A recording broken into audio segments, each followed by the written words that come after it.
Partai Gerindra memutuskan memecat mantan Wakil Ketua DPRD DKI Jakarta Muhammad Taufik dari keanggotaan partai berdasarkan hasil sidang Mahkamah Kehormatan Partai. Alasan pemecatan karena M. Taufik dinilai tidak loyal dan terlalu banyak bermanuver. Partai Gerindra memutuskan pemecatan sebelum M. Taufik pindah ke partai lain. Apakah Muhammad Taufik akan melakukan perlawanan? Untuk membahas yang lebih dalam kita sudah terhubung melalui sambungan Zoom dengan politisi Gerindra Muhammad Taufik. Selamat sore Bang Taufik. Assalamualaikum. Waalaikumsalam warahmatullahi wabarakatuh. Dan pengamat politik dari Universitas Al-Azhar, Ujang Komarudin. Selamat sore, Kang Ujang. Selamat sore, Mbak Rifana. Assalamualaikum. Oke. Selamat sore, Bang Taufik. Oke, saya mau ke Bang Taufik. Sore, Kang Ujang. Oke, saya mau ke Bang Taufik terlebih dahulu. Bang Taufik, ini MKP Majelis Kehormatan Partai Anda memecat Anda dengan beberapa alasan. Anda sudah dapat surat resmi pemberitahuan pemecatan Anda, Bang Taufik? Ya, perlu dipahami ya, sampai hari ini saya belum dapat surat apa-apa. Yang kedua, saya kira dalam ketentuan yang saya baca di partai, saya nggak tahu kalau ada perubahan, nggak ada kewenangan MKD memecat. Yang ada MKD merekomendasikan kepada DPP, kemudian mengambil keputusan DPP. Saya kira itu saya luruskan dulu cara memecat kepada MKD ya. Jadi mekanismenya mestinya seperti itu. Saya nggak tahu kalau ada perubahan bahwa MKD bisa memecat. Oke, bahwa MKP Majelis Kehormatan Partai bisa memberikan rekomendasi kepada DPP Partai Gerindra untuk melakukan pemecatan. Sampai hari ini Anda sudah dipanggil oleh DPP Partai Gerindra? Belum, sampai saat ini saya belum dipanggil. Yang kedua, saya kan baru dengar-dengar di lewat media aja itu. Jadi MKD yang mengumumkan, ini kan aneh juga. Gitu. Saya kira itu majelis mestinya tertutup ya. Majelis itu kan untuk kepentingan internal, rekomendasi itu disampaikan. Yang disampaikan kepada publik harusnya DPP, bukan MKD. Oke. MKP, gitu. Oke, Bang Taufik, alasan pemecatan Anda diantaranya gagal memenangkan Prabowo di Pilpres 2019. Anda dinilai terlalu banyak bermanuver, tidak loyal kepada partai, dan Anda sedang terjerat kasus hukum di KPK. Respon Anda bagaimana, Bang Taufik? Saya kira gini ya, itu NKP-nya nggak ada. Yang pertama saya ingin sampaikan, kalau saya mau cerita sedikit lah bahwa saya nggak tahu nilai baik apa enggak itu terserah. Bahwa saya ikut membangun partai ini dari sejak pendirian dan alhamdulillah kursinya naik terus dari 6, 9, 15. Yang kedua kali pemilihan gubernur menang terus. Ketika kami berkoalisi dengan PDI Perjuangan menang, kami berkoalisi dengan PKS menang, gitu kan? Kemudian kita bisa menempatkan juga wakil gubernur Arija Patria. Kalau itu nggak dihargai ya nggak apa-apa. Dan kesempurnaan memang bukan ada pada manusia, pada Tuhan, gitu ya. Soal saya nggak bisa memenangkan pemilihan presiden, kan rasanya banyak daerah juga yang nggak menang gitu loh. Kenapa cuma kita gitu? Jadi ya aneh-aneh aja lah. Jadi saya kira kalau MKD mau kasih rekomendasi aja, argumennya juga mesti kuat lah, jangan yang ada. Oke, Bang Taufik, bahwa soal gagal memenangkan Pak Prabowo dalam Pilpres 2019 itu alasan yang tidak masuk akal menurut Anda, karena daerah lain juga banyak Pak Prabowo kalah. Tapi bahwa Anda tidak loyal dan juga bermanuver, kemudian Anda ada kasus hukum di KPK, ini bagaimana jawaban Anda? Ya itu kan aneh-aneh juga gitu. Emang dia penegak hukum apa, MKD? Gimana? MKD kan bukan penegak hukum. Yang jelas begini ya, saya ingin sampaikan bahwa saya pernah disidang oleh majelis itu berkaitan dengan doa saya untuk Anies, itu aja. Oke. Jadi berkaitan dengan doa Anda Anies sebagai capres begitu ya? Bukan, saya doakan supaya karena dia anggota kami, waktu itu saya dilantik sebagai ketua kami. Ya aneh-aneh naik kelas lah, dari yang gubernur jadi presiden. Gitu loh. Oke, berarti itu dianggap ketidakloyalan Anda sebagai kader Partai Gerindra, padahal Partai Gerindra sudah jelas-jelas akan mencalonkan Pak Prabowo, begitu? Ya bisa jadi itu bagian dari alasan memecat saya. Oke. Kang Ujang, saya ingin tanya, apakah Anda kemudian menilai pemecatan Bang Taufik ini alasannya logis, mengada-ngada, atau memang alasannya memang kuat untuk kemudian memecat seorang M. Taufik yang sudah banyak berjasa terhadap Partai Gerindra? Kalau politik itu begini, Mbak, ini politik ya berbeda dengan dunia akademis, ya perkampusan gitu. Politik itu biasanya dicari-cari argumen seolah-olah apa namanya pihak tertentu yang menjadi target itu salah. Oke. Oleh karena itu tadi mencari pembenaran argumen gitu ya. Ya salah satunya tadi dianggap tidak menang lah, dianggap tidak loyal lah, dianggap ada persoalan hukum lah. Padahal itu kan tidak ada bukti itu kecuali sudah ada apa namanya inkrah di pengadilan itu baru. Oleh karena itu saya memahami ya dalam politik itu ya apapun ya ketika orang itu tidak disukai ya termasuk Bang Taufik itu pasti akan disingkirkan dengan cara-cara membangun argumen yang seolah-olah benar gitu. Oke. Nah, mestinya kan DPP Gerindra atau apa namanya majelis apa namanya tadi apa bagaimana? Majelis Kehormatan Partai (MKP). Ya, maksud kehormatan partai mesti secara objektif menilai Bang Taufik karena ketika sekarang dipublish itu kesalahan-kesalahannya seolah-olah benar, padahal tidak benar, lalu jasa-jasanya seolah-olah tidak ada sama sekali. Oke. Oleh karena itu kita harus membiasakan ya dalam berpartai itu ya menilai kader, menilai katakanlah orang yang berjasa di partai itu ya harus dengan objektif karena katakanlah kalau jasanya 9, lalu ada kesalahannya 1, lalu dianggap bahwa semuanya salah semua, ini kan menjadi problem. Oleh karena itu ya kita harus membangun ya mohon maaf politik kebangsaan gitu ya, menempatkan kader, menempatkan apa namanya pihak tertentu itu dalam proporsi yang pas gitu, tidak sebelah sebelah sebelah. Karena kalau tuduhan-tuduhan tadi ya itu tentu akan menyakitkan Bang Taufik karena dianggap itu adalah pembenaran dari pihak mereka begitu. Oke, bahwa alasan-alasannya ini dibuat-buat begitu ya. Kalau menurut Anda tidak ingat Partai Gerindra atas jasa-jasa yang sudah dilakukan oleh Bang Taufik. Tapi saya ingin tanya, Bang Taufik, apakah kemudian Anda akan melakukan perlawanan hukum dengan adanya keputusan rekomendasi pemecatan ini? Karena kan kalau misalnya mengingat kasusnya Bang Fahri Hamzah, itu partai tidak bisa serta-merta kemudian memecat seorang anggota dewan kecuali mengundurkan diri. Ya saya enggak lah, saya enggak akan ambil tindakan hukum ya. Ya karena itu haknya partai lah sudah, itu aja buat saya. Dan saya ya, tempat ini saya ingin menyampaikan terima kasih pada Partai Gerindra yang sudah membesarkan saya. Dan mohon maaf kalau saya belum sempurna tadi belum memenangkan Pak Prabowo di Jakarta, ya memang saya akui belum menang di Jakarta. Itu kelemahan kita, itu yang mestinya kita kaji secara bersama. Jangan ditumpukan kepada seseorang kan. Oke, kenapa Anda kemudian tidak mau melakukan perlawanan? Itu kan hak Anda sebetulnya, Bang Taufik. Enggak apa-apa, kan kalau saya melakukan perlawanan kesannya pasrah nih politisi senior kok pasrah gitu aja ketika kemudian direkomendasikan dipecat. Enggak pasrah juga, ya udah itu kan artinya gini bahwa kalau di dalam sudah tidak nyaman kan nggak bagus juga. Oke, kita kan saya udah gini. Pertama saya dicopot jadi wakil ketua DPRD, jadi DPD digantikan oleh Pak Rija, kemudian dicopot jadi wakil ketua DPRD. Wakil ketua DPRD digantikan oleh Rani, gitu.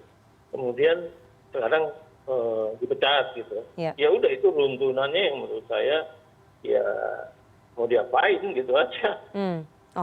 Pasrah banget nih kayaknya Bang Taufik sebagai politisi senior. Tampaknya perahu lain sudah menanti.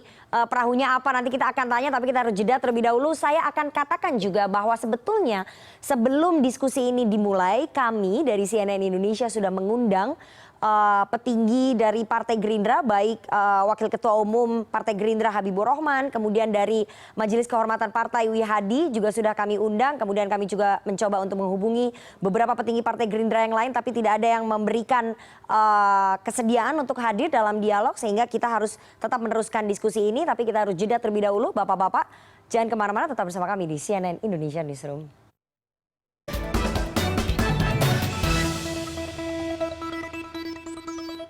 Anda masih bersama kami di CNN Indonesia Newsroom dan kita akan lanjutkan perbincangan kita dengan para narasumber. Ada politisi Gerindra M. Taufik dan juga Ujang Komarudin, pengamat politik dari Universitas Al Azhar Indonesia. Kang Ujang, saya ingin tanya ya, tadi tadi apa yang sudah dilakukan oleh Bang Taufik tampaknya sudah banyak sekali untuk Partai Gerindra, memenangkan pasangan Jokowi Ahok pada saat maju Pilgub, kemudian memenangkan Anies Sandi maju Pilgub DKI juga, menaikkan elektoral suaranya Partai Gerindra dari tahun 2009, 2014, 2019 itu naik terus kursinya di DPRD DKI.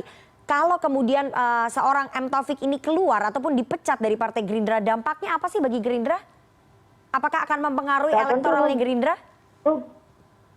Rugi ya Mbak Rifana. Kenapa? Beliau ada kader senior ya, tokoh senior di Jakarta juga, politisi ulung di Jakarta, banyak aktivis ya yang mohon maaf ya bergantung ke beliau juga, jaringannya juga luas.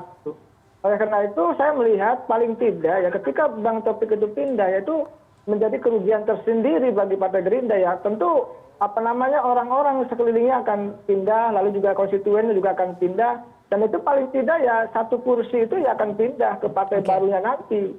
Yaitu konsekuensi dari kepindahan seorang tokoh. Kita kalau bisa boleh kita analogikan dulu Haji Lulung ya, luar biasa almarhum itu. Ketika beliau pindah ke PAN itu PAN naik luar biasa suaranya. Nah kita tunggu ini kehebatan Bang Taufik. Ketika nanti beliau pindah ke partai barunya, seberapa besar beliau bisa mengangkat partai barunya itu dan membuat kerugian bagi partai lamanya. Saya rasa ini adalah pembelajaran bagi kita semua ya, bahwa tadi jasa-jasa yang besar, katakanlah Bang Taufik sudah berdarah-darah ya, sudah berkeringat, itu mestinya dihargai dengan setimpal dengan apa yang telah dilakukannya.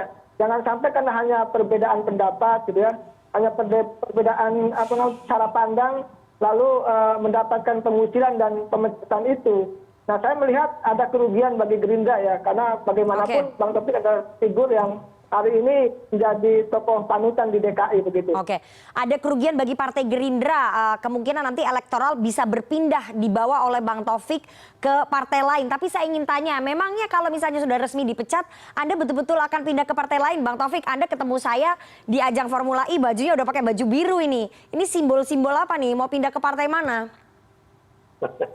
Yang pertama gini, bahwa kalau saya mau pindah, saya mesti keluar dulu dari Gerindra. Kan ketentuannya begitu. Yang kedua, kalau saya mau pindah, pasti pilihannya pada partai yang berorientasi pada nasionalis.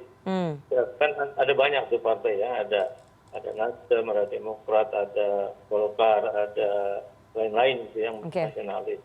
Nah, pilihan itu tentu berdasarkan pertimbangan saya ke depan.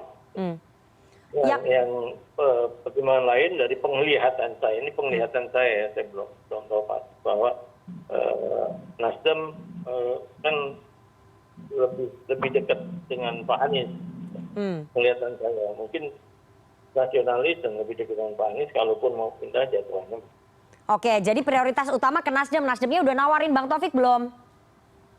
Iya, saya belum komunikasi lah. Kan saya belum keluar, nggak etis kalau saya belum komunikasi. Tapi pasti udah ada tawaran dong untuk pindah. Iya, kan semua kawan-kawan itu. Kalau ngobrol-ngobrol informal, dengan siapa aja saya sering. Oke. Bang Taufik, Anda tidak ingin mempertahankan posisi Anda ya di Gerindra ya? Kok kayaknya tadi pasrah banget begitu, kayaknya udah nggak nyaman di rumahnya. Gimana sih sebetulnya perasaan Anda terhadap Partai Gerindra? Kan Anda udah lama membangun partai ini. Ya, kalau ditanya terhadap lembaga ini saya sayang. Saya sayang pada lembaga ini, lembaga Partai Gerindra ini ya, karena saya ikut dari awal. Tapi kan di lingkungan itu soal kenyamanan berpolitik menjadi penting. Saya kira ketika kita tidak nyaman pada lingkungan itu, ya pilihannya cuma dia diam terus atau kita keluar rumah, itu aja. Oke, jadi masalah kenyamanan ya. Kalau misalnya sudah tidak nyaman di rumah sendiri, lebih baik keluar begitu ya, ke rumah baru. Oke. Tapi Kang Ujang, saya kira pilihan itu semua orang kan begitu. Oke, Kang Ujang, saya ingin tanya ya, ini strateginya Partai Gerindra memecat ataupun merekomendasikan pemecatan terlebih dahulu kepada Bang Taufik ini sebagai upaya menyelamatkan muka Partai Gerindra nggak sih? Karena kan sebelumnya Bang Taufik udah sudah mengatakan keluar bahwa saya akan mundur nanti pada saat HUT DKI tanggal 22 Juni. Jadi sebelum Bang Taufik mengundurkan diri, lebih baik dipecat dulu oleh Partai Gerindra supaya muka Partai Gerindra ini terselamatkan. Kang Ujang. Kang Ujang? Halo, Kang Ujang? Oke, tampaknya kami kehilangan komunikasi dengan Ujang Komarudin. Terakhir mungkin ke Bang Taufik, sayang sekali tadi saya sebenarnya ingin Kang Ujang menganalisa ya sambil menunggu kita bergabungnya Kang Ujang kembali. Bang Taufik, apakah Anda masih punya harapan tetap di Partai Gerindra atau sudah bulat pindah ke lain hati, ke partai lain? Kalau nanti Pak Prabowo datang ke Anda, kemudian Pak Prabowo berusaha untuk melobi Anda agar tetap di Partai Gerindra, Anda akan tetap di situ? Atau Anda sudah bulat mau pindah rumah aja ke partai lain? Ini kan kita mau lihat tingkat kenyamanannya. Dengan Pak Prabowo saya baik, dengan Partai Gerindra saya sayang. Ya. Lingkungan itu kan kenyamanan itu di lingkungan. Ini kan terkejut-kejut juga. Saya tiba-tiba dipecat gitu kan. Ganti-ganti itu saya juga nggak paham, nggak ada pemberitahuan. Ya dari awal udah ganti saya diam-diam aja, ganti dia. Nanti kedua saya diam. Nah ketika dipecat saya bilang loh, wah ada yang mecat saya. Menurut saya cara mencatnya juga salah gitu loh.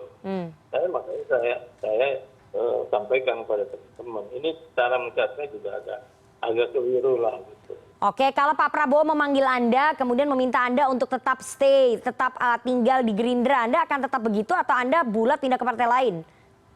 Enggak, nanti kita lihat, kita dialog dengan, kalau saya dipanggil Pak Prabowo sebagai pimpinan saya datang pasti. Dan harus saya datang, saya diskusiin. Saya kira itu. Oke, terakhir Bang Taufik, ini memang pemecatan Anda dilakukan karena Anda melakukan kesalahan, tapi atau Anda merasa bahwa banyak orang yang tidak suka, orang-orang di sekelilingnya Pak Prabowo yang tidak suka dengan Anda? Ya saya kira lebih banyak pada yang tadi Anda sebutkan. Banyak orang yang tidak suka dengan saya. Saya melihatnya begitu.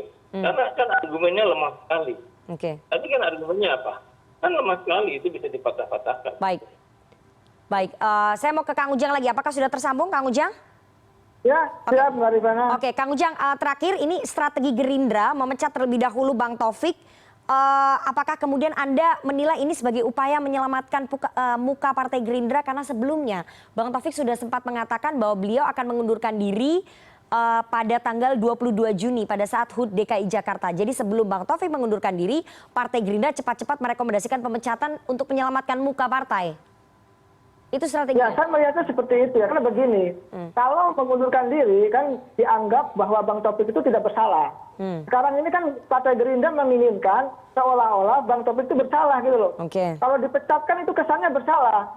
Padahal tidak bersalah kan begitu. Oleh karena itu mereka adalah melakukan strategi adu cepat tadi ketika Bang Taufik ingin mundur. Katakanlah di ulang tahun DKI, tetapi didahului dipecat itu. Jadi ingin membangun opini dengan pemecatan itu bahwa apa yang dilakukan Bang Taufik selama ini salah.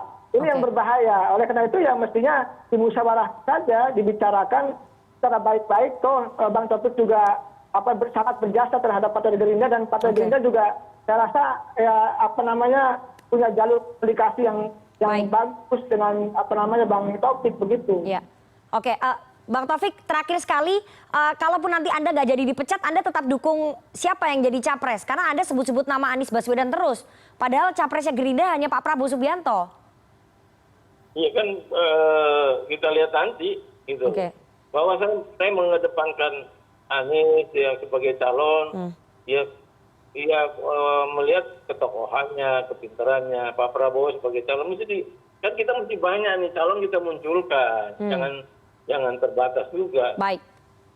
Baik, kita tunggu nanti bagaimana keputusan akhirnya Partai Gerindra, karena ini masih sebatas rekomendasi pemecatan dari Majelis Kehormatan Partai untuk nanti disampaikan ke DPP. Apakah kemudian Ketua Umum Partai Gerindra Pak Prabowo Subianto akan betul-betul melepaskan kader seniornya Muhammad Taufik untuk dipecat? Nanti kita tunggu bagaimana kemudian perlawanan dari seorang Muhammad Taufik. Apakah kemudian betul-betul akan keluar dari Gerindra dan berlabuh ke partai lain? Nanti kita tanya ya, Bang, kalau udah ada keputusan resminya.